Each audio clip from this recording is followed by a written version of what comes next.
Good morning, ladies and gentlemen. Welcome back. Day 2, one-to-one mining investment London.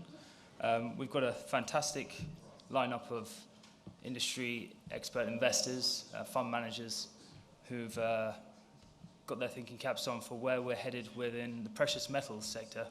And I'm looking forward to moderating this session. So I'd like to welcome up to the stage Alan Corbani of Finance SA, Ian Wiliams, Charteris, Treasury Portfolio Management, Florian Siegfried, SSI Asset Management, George Cheveley, Investec Asset Management, and Andrew Ballingham of Ballingham Investment Advisors. So, gentlemen, welcome to the stage.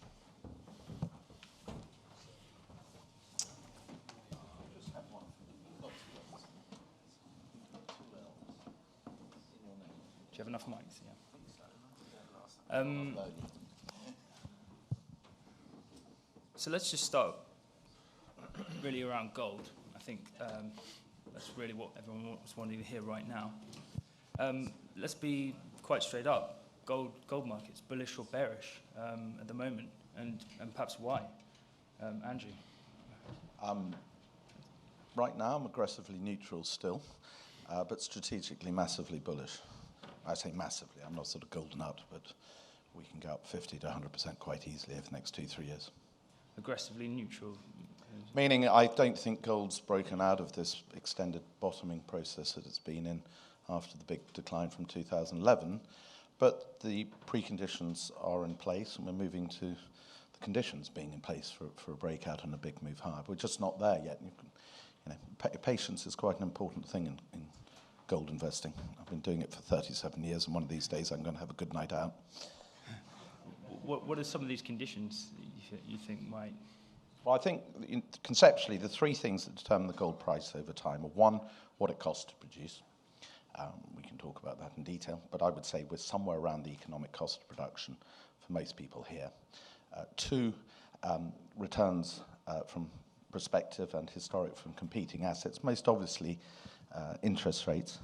And again, we've got extremely low real interest rates, which tells us the perspective, the return you're going to get on cash and fixed income, and extremely low prospective returns in risk assets, which includes, in my opinion, most real estate and most equities.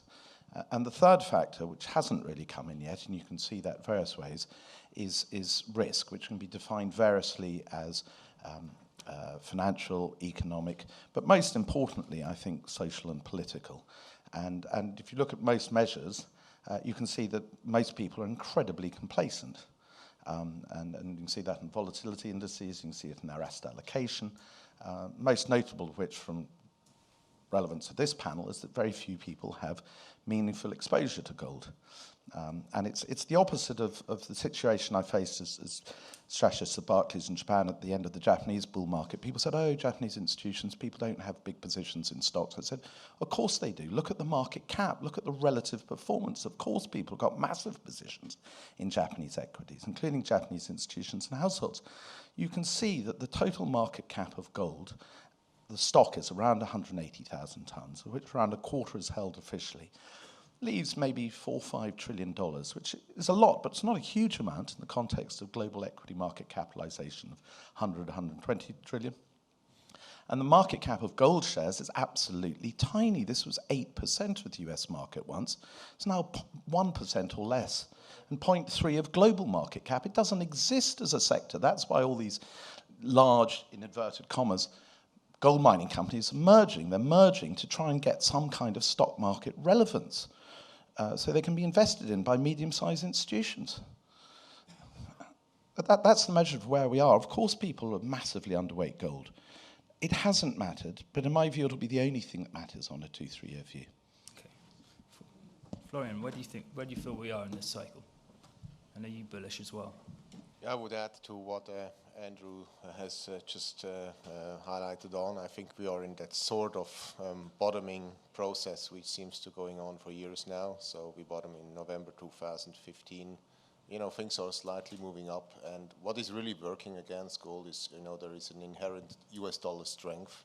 So gold seems to be capped at whatever level, 1300, whatever, it seems to fail repeatedly. But I think in the bigger picture, it's an environment where probably equity markets are rather, close to the end of the bull cycle than at the beginning. The interest rate environment is starting to come down, so it's like the typical pattern where you see high valuations in the market, rates going down, central banks starting to ease again. And gold has been actually doing great, not in US dollars, not in Swiss franc terms, but in many other currencies it's near all-time highs. I think this is really where investors should also have a look in, which is very fundamental, especially for some of the mining companies with operations in Australia or New Zealand. But it's that US dollar strength where capital is just seeking to get back to a safe haven, and this is just hanging over on the whole commodity complex, including gold. And in that view, gold has actually been doing quite well. We are at all-time highs in many markets. We have a very strong dollar, and gold is still hanging around 1,300. Many proponents would say, if that's going to happen, we will see gold at 1,000. That's not the case. So I think on relative terms, gold is doing what it's supposed to do. It's a hedge against central bank stupidity, against excessive money printing in many jurisdictions. And it's just not working in the US because the Fed has been not on that easing spree, it has been tightening. And this is where you see the US dollar gold price being kept at the moment. But I think for many other investors, it has been really working out quite well. Good. Ian, what's your view? Quite well, as well. I can't really disagree with anything that my two colleagues have said. With regard to the strength of the dollar, our view, for what it's worth, is that we're not too far away from quite a precipitous fall in the dollar. I think there's a lot of problems building up in America, and at some stage, especially if the Fed starts cutting rates, then I think that with the trade deficit and the budget deficit and all the problems they've got over there, I don't think we're too far away from quite a precipitous fall in the dollar, which again would mean that gold starts rising in dollar terms, but maybe not doing as well as in the other currencies. So yes, I agree with that. The question of these mergers all getting together, also what's driving a lot of the mergers amongst the large cap gold stocks is all the top 6, 7 gold miners were all facing quite sharp declines in future production. And so for someone like Barrick, they really had to do the Randgold deal because they're not simply not replacing the lost ounces that they were digging out the ground. So our view is pretty much the same. We don't expect any immediate fireworks, but long term, I think it's quite soundly based. The other thing is that if you take a slightly longer view, a 10-year view, if you want to be in the resources sector, to us it makes no sense at all, with all the electric cars coming up in 2030, it makes no sense at all to be in oil, especially shale oil, because the whole emphasis is going to switch from petroleum to metals. And obviously, if you take an electric car, there's a lot of discussion about which sort of battery. No one knows which sort of battery is going to win out. But whatever sort of battery ends up powering these electric car uses 4 times as much copper as an ordinary car. So copper potentially becomes the new oil. So to me, it makes no sense at all for billions of dollars to be invested in oil, and especially shale oil, which is a potential disaster. So at some stage, I think you're going to see a big investor switch out of petroleum products into metals. It could be gold, silver, copper, whatever. So what do you think that catalyst is going to be? I mean, I think everyone's aware that there's a lot of capital, certainly from generalists or the non-mining specialist investor base. What's that catalyst going to be to get everyone back into mining or precious metals specifically? Well, just give an example. China, I was in Shanghai a few weeks ago, and I couldn't believe how many Volkswagen taxis there were. Well, 2032, they're going to be banned. And if you go back, I'm pretty sure if you go back in Shanghai in 10 years' time, you won't see any Volkswagen diesel cars on the road. They'll all be Chinese electric taxis. So that's a firm date, 2032. That all those petrol cars in China, which is the biggest car market in the world, are off the road. They're illegal. So they're not all going to be petrol cars in December 2031, and it's going to be a gradual change. And the Chinese have spent the last 20, 30 years quietly becoming world leaders in electric vehicle production and battery technology. And this environmental kicker that they're sort of using to justify 2032 also fits perfectly their aim to dominate the electric vehicle market globally going forward. And that means a shift from petroleum to metal. And this sort of EV's good positive story, the regulatory pressures, the command economy of China moving in that direction, that's going to kick it into gold as well, and just wider. It's over here as well, and in France. It's global. And if anything, the dates to get these carbon reductions down are all being brought forward. Yep. So people say, oh, it's not going to happen for 10 years. It's not all going to wait till the last week and then... But is that going to turn me on to mining equities as a generalist? Well, yeah, but if you've got a portfolio where you've got allocation to resources, to me it makes far more sense to be in the metals than it does to be in oil, and especially shale oil. Yep.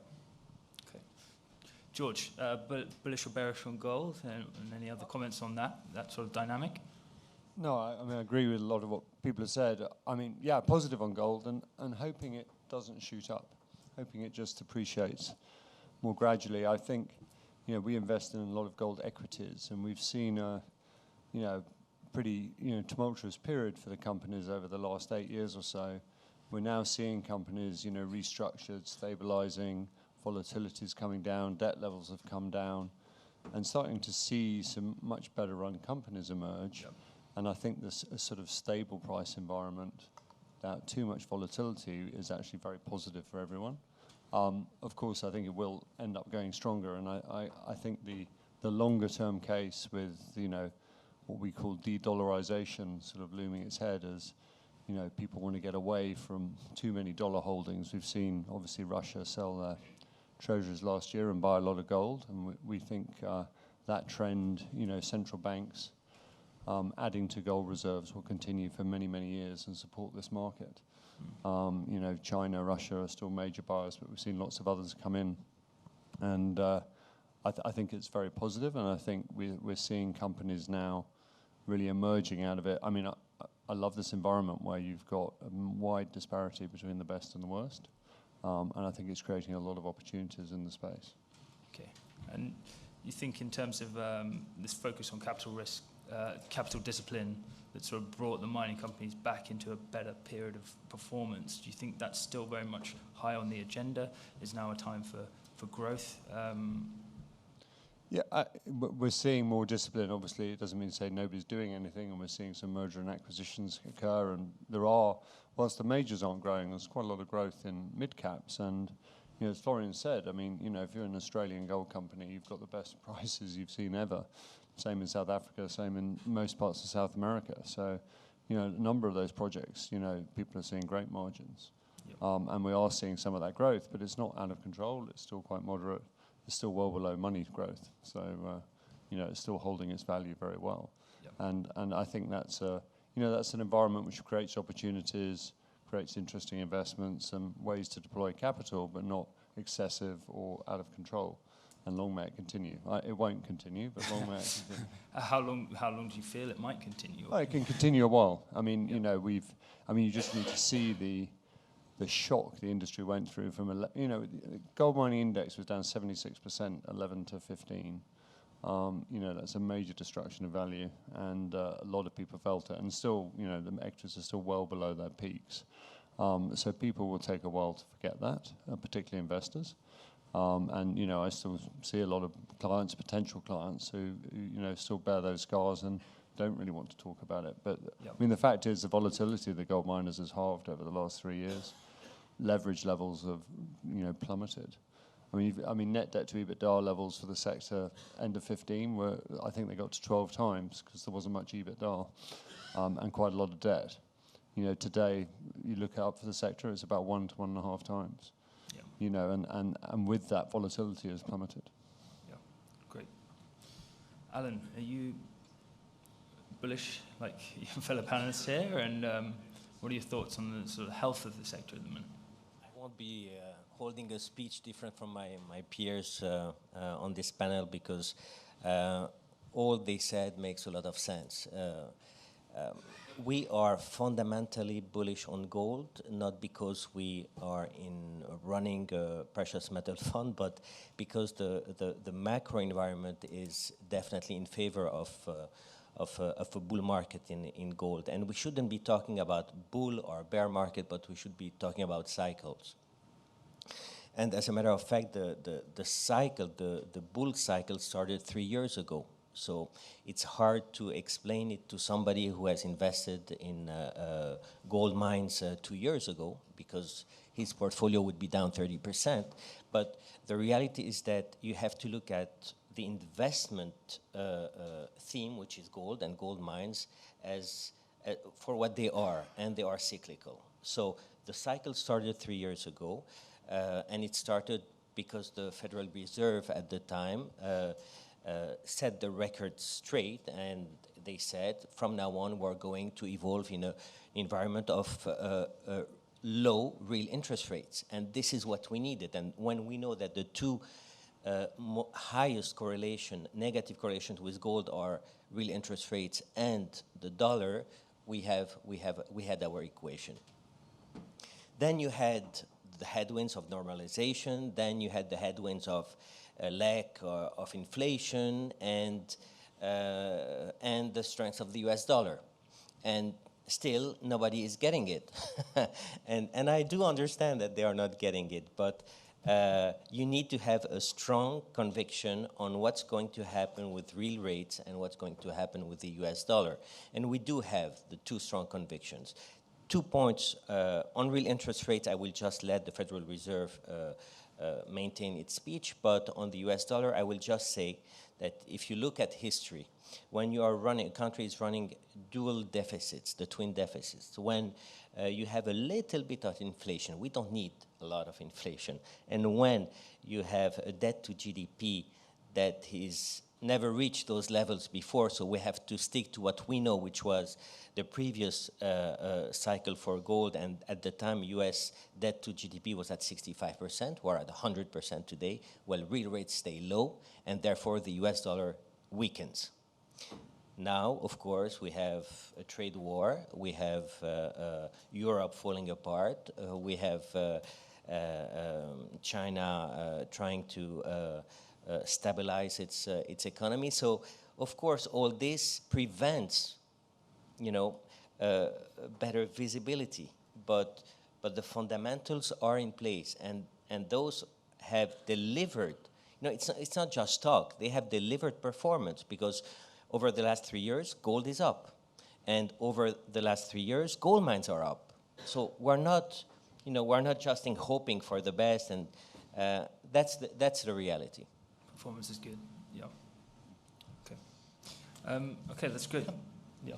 Yeah, I'd just like to dissent a little from some of my panelists, shoot me after, which is I don't see the gold and the US dollar as diametrically opposed as you guys. The reason the dollar's doing well is certainly part of the reason why gold is not being able to do better. The reason the dollar's doing well is it's got the strongest performing real asset markets in terms of real estate and equities. It's got the highest real interest rates on offer in the world. It's got the strongest geopolitical, diplomatic and military machine on earth. And for the moment, those are realities. And everybody outside the US recognizes that. They don't know what else is going to happen. I live in Asia, which is a reasonable chunk of global savings, GDP and population. Everybody thinks that the dollar is the best safe haven right now. And it is, so long as those preconditions in terms of real interest rates and strongly performing risk asset markets. And what we've seen is this scissor movement with interest rates and real asset prices. The moment real asset prices start to fall, equities or real estate, and obviously behind that is this stack of debt. But whatever the problems of debt in the US, they're quite modest compared with other places. Then we see the authorities immediately nose down, no, we can't, and wait, tighten. We've just had a very nice worked example in actually all four of the world's largest economic and financial systems in the last 3-6 months, which is why gold bottomed last December. The US can't tighten because they're terrified of an asset price collapse and what that might do, particularly coming up to an election. China can't take this either for similarly social, political reasons. Euro, not a prayer. And Japan is not going to do anything, as usual.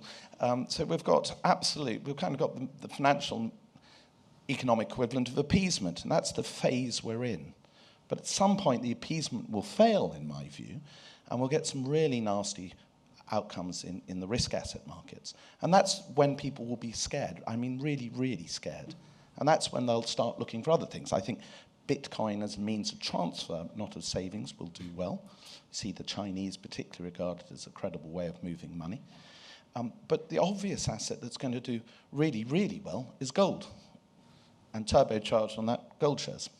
So I don't see the dollar as the enemy. I see the dollar as the foothills. The dollar bull market is the foothills of the gold bull market. Andrew, what you say makes a lot of sense, and we agree. The fact is that the dollar is counter-cyclical, and we all know it. And the correlation, negative correlation with gold is only 50%. It's huge, but it's 50%. So we do have periods where the US dollar goes up and gold goes up. The other problem for the gold share market is most of the trading and most of the ownership of gold mining shares tends to be in North America, and they only focus on the dollar price. So if you start getting too sophisticated, it's gone up in Australian dollars, but it's gone down in US dollars. There's not a North American investor who ever looks at the Aussie dollar gold price. They only focus on the US dollar. So if you were to get the opposite of what you've seen, where the dollar goes down and the gold price in dollars goes up, that would create far more excitement and interest in the underlying shares than what we've seen over the last 3 years, which is the opposite. Florian, any thoughts on the currencies before and gold ratio? Yeah, probably one topic to watch is also, I mean, because the market share has been so diminishing and became really a non-existent asset class for many investors, the price, especially of the mining shares, is increasingly dictated by passive investments, ETFs. So, and that gets frustrated for many investors because they can do their fundamental analysis of a stock and try to calculate all sort of metrics. But the problem is it doesn't work in this environment because you have basically the movement of price in gold is largely, at least in the short term and in the equities, dictated by ETF flows in and out. Rebalancing, there is continuous arbitration. It's a game probably played predominantly by the hedge funds. When they see gold rising, they buy the shares, they short bullion, then it spikes. When it turns, then the shares get hammered. Nobody understands why. But I think that's creating a fantastic opportunity for every sort of value investors because there is a price misconception which is being built on that premise that you can only be passive investors. And as performance clearly shows, passive investment in gold equities doesn't work. You didn't make money in the last 5 years when you put your money into an ETF because the market cap has been shrinking so much that those ETFs have just to buy the whole market, whether it's of good quality or of bad quality, doesn't matter. You buy all the bad stuff as well. And I think that creates an opportunity to get into that market, do your own work, try to see what sort of catalysts may be ahead of us, look into the cost profile. I think that's the opportunity. And then the other thing I think it's those how the landscape could probably change based on this passive investment theme is you've seen that mega mergers, Barrick, Randgold. I think these are deals primarily because not necessarily makes fundamental sense to get bigger in a mining in an industry which is by nature very capital intensive. So I think this is more liquidity driven. You want to have your stock in the S&P 500. You're going to have institutions and generalists buying your share. Let's see what it turns out in 5 years. If these stocks are really going to outperform, I have my reservations on that. So I think, but it will eventually, change the landscape. I think there will probably be a few international players and regional champions, and then at the bottom line, there will be probably a few good exploration companies who feed into the whole supply chain of the industry. And I think when I look out from today into 5-6 years out, I think it's going to be a fundamental change, which will provide which will provide opportunities, but also risks. Yep. Okay. We haven't got too long left. Let's focus on companies and within precious metals. Which sectors should we be focusing in? George, when you're doing your marketing, and what's getting investors excited within the precious metals portfolio? Well, I think as I alluded to earlier, I mean, we're running a fairly concentrated portfolio and really just trying to pick those companies who have, changed the most or restructured and, really can deliver good growth in terms of profitability and returns. Not so much focused on volume, though that can help, but we're just looking at those companies that really can focus on that. The thing that's become more interesting, of course, is we've seen quite a wide disparity. If you look at last year between the best and the worst, it was a huge spread. And of course, at some point, then the companies that underperformed do become potentially attractive, or they become desperate, and we see more M&A. And as an active manager, you need to decide at which point they do have value, or at least have value for somebody else. And that's pretty interesting. It's quite fun. You're sort of trying to work out at which point they've got enough value, and we certainly try to do that. But again, we're not trying to pick everyone. We just try and pick the most obvious. So I mean, we're not playing much in the small cap space. The exploration space, we like people who actually have cash flow. So we tend to concentrate there. But I mean, we've got 29 stocks in our portfolio, so it's not a huge number. And if anything, it's been falling. So we've been getting more concentrated because we just want to pick those companies we think are going to win over the next 1-2 years, not over the next 1-2 months. Okay. With spates of M&A going on, does that suddenly put a company on your radar if it's smart M&A? Yeah, no. I mean, we do look for. We are looking at who might be potential targets, and also who's likely to do it, and whether we think those deals are going to make sense. I mean, clearly there's a number of companies who are doing it for size reasons, but lower down there's we've seen single asset companies wanting to diversify, just get more assets and diversify regions. I mean, obviously the most recent example is St. Barbara buying Atlantic Gold, which clearly is definitely a diversification both in region, type of mining, and number of assets. So, you can see some of those drivers there and why people are wanting to do it. And I think, there were a lot of small single asset companies grew up in the bull market. A lot of them have just been in survival mode. But now when they look around now, it's a tough environment for single asset. I mean, there's so many examples of companies where, one asset means a lot of risk, and investors are going, I'm not sure I want to take that. And they're going to need to either sell themselves or merge, I think. Ian, would you agree with that? And what are your sectors of focus? Okay, well, we don't buy exploration shares, but equally we don't buy the big jumbo stocks. We've never held Barrick, and there's about 5 or 6 companies of that similar sort of size that we just don't own. And the reason we've never owned them is because they all have declining production profiles going out for the next few years, which is why Barrick has been forced to buy Randgold. So we prefer the mid-cap space. Of the larger ones within that, we like Agnico Eagle because it's one of the few big companies that has a rise in production profile. So as we tend to solely concentrate on the mid-cap space, cash flow producing, hopefully paying dividends. We don't buy exploration shares, and we don't buy the big jumbo multi-caps, concentrate on the mid-tier space. That's worked for us for years, and we see no reason to change that. Is there anyone impressing you at the moment in the market that you're interested in or you want to talk about at all? Not particularly. I mean, we've been quite lucky this year. We've had 10% of the fund in Kirkland Lake, which has doubled. So that's probably keeps the wolf from the door this year. So challenge next year is to find another Kirkland Lake, but that's easier said than done, I'm afraid. That's the challenge. Florian, how are you deciphering your winners? Yeah, so our focus is as well on the mid caps and also on the junior producers. We have no appetite to be in the large cap sector because there is a declining growth curve production-wise. So basically that has been working for us pretty well.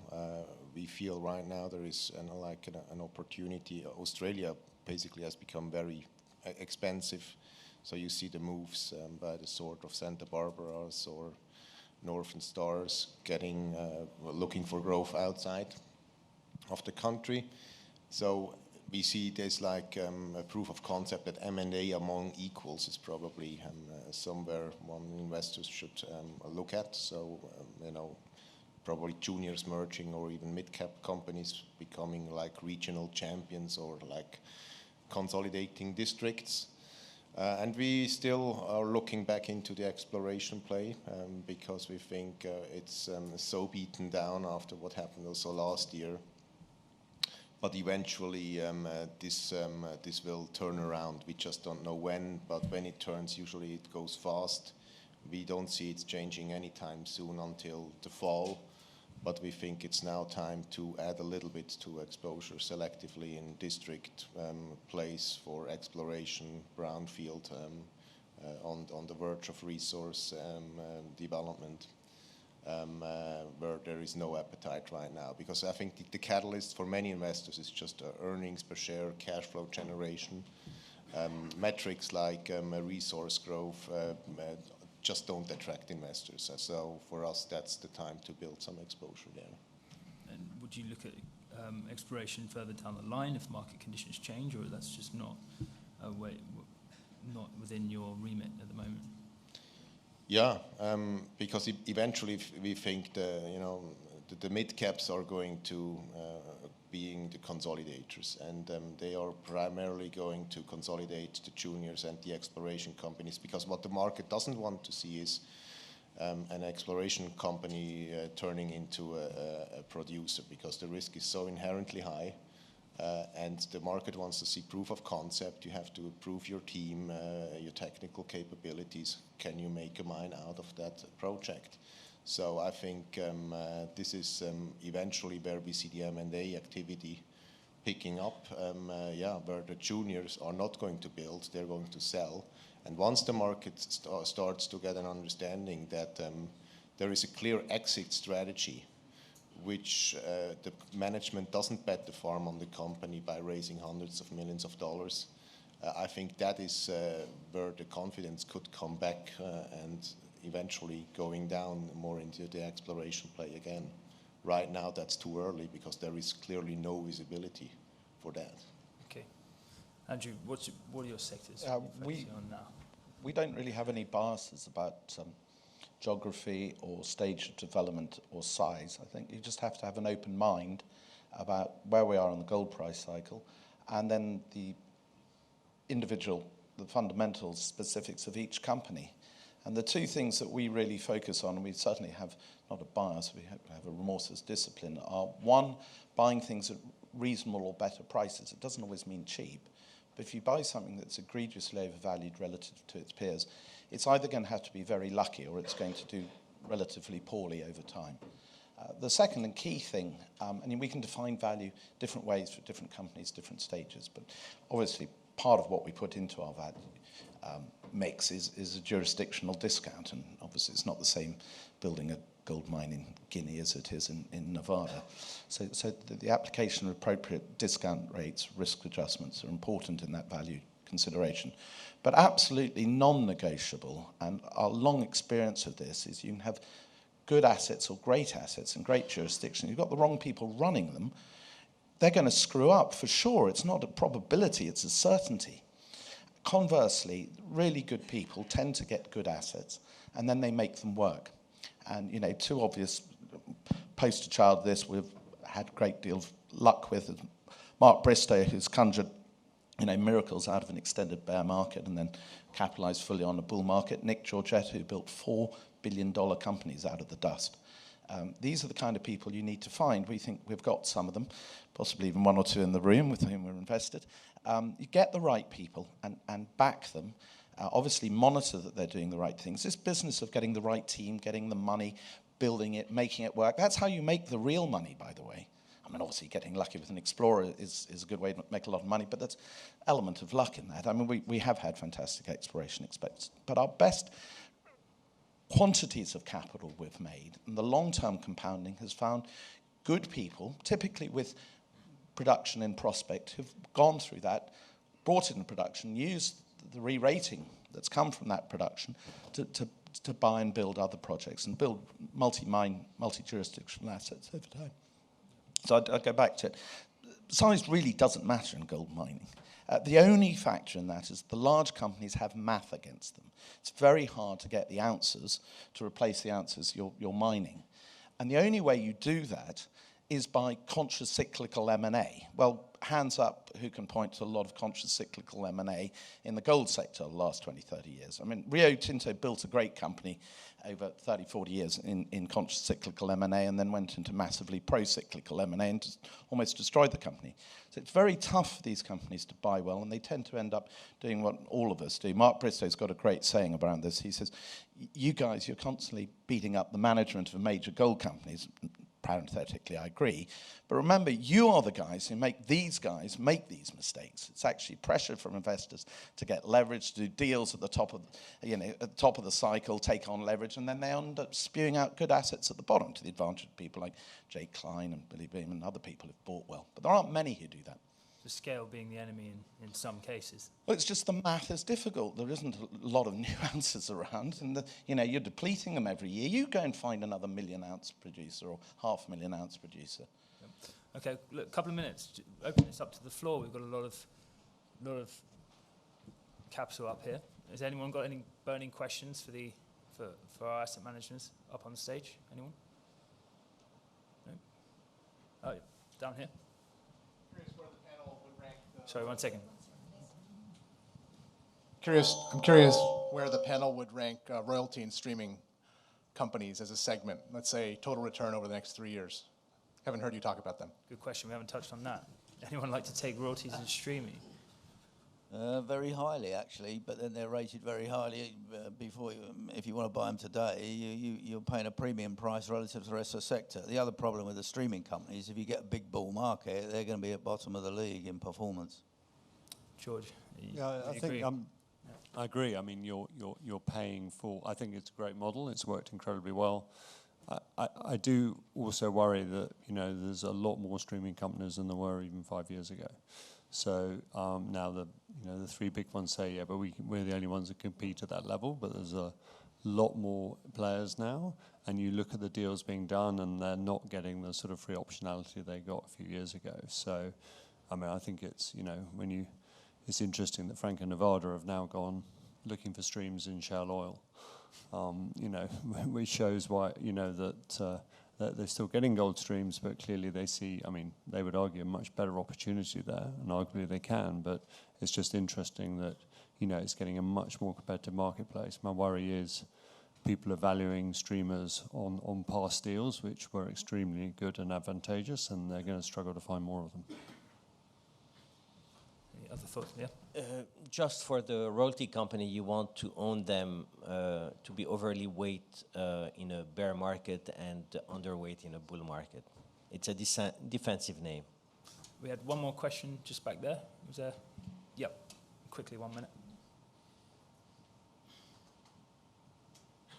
Does anyone have a view on, are there any new mining areas developing anywhere in the world that you think haven't been fully recognised by the market yet? Where's hot right now? Anyway. Where's undiscovered?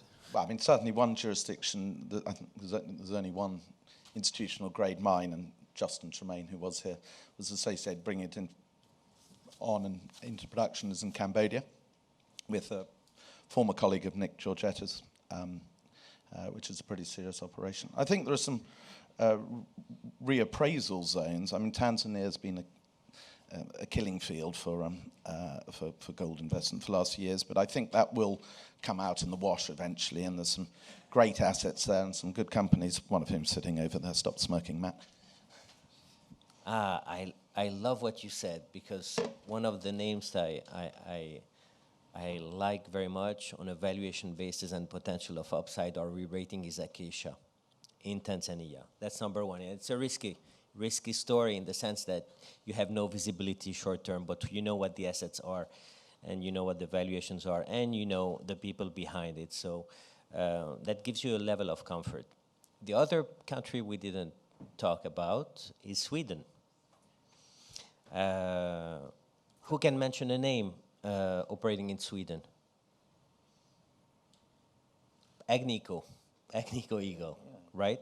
And they have a joint venture partner called Barsele. So 2 million ounces in Sweden. That's pretty interesting for a 50 million market cap. That's a good jurisdiction for mining? Or? Oh, it's great. There you have it. Look, we're out of time. We could go on, but try and grab these guys while they're still here. And let's have a round of applause. Thank you for their time.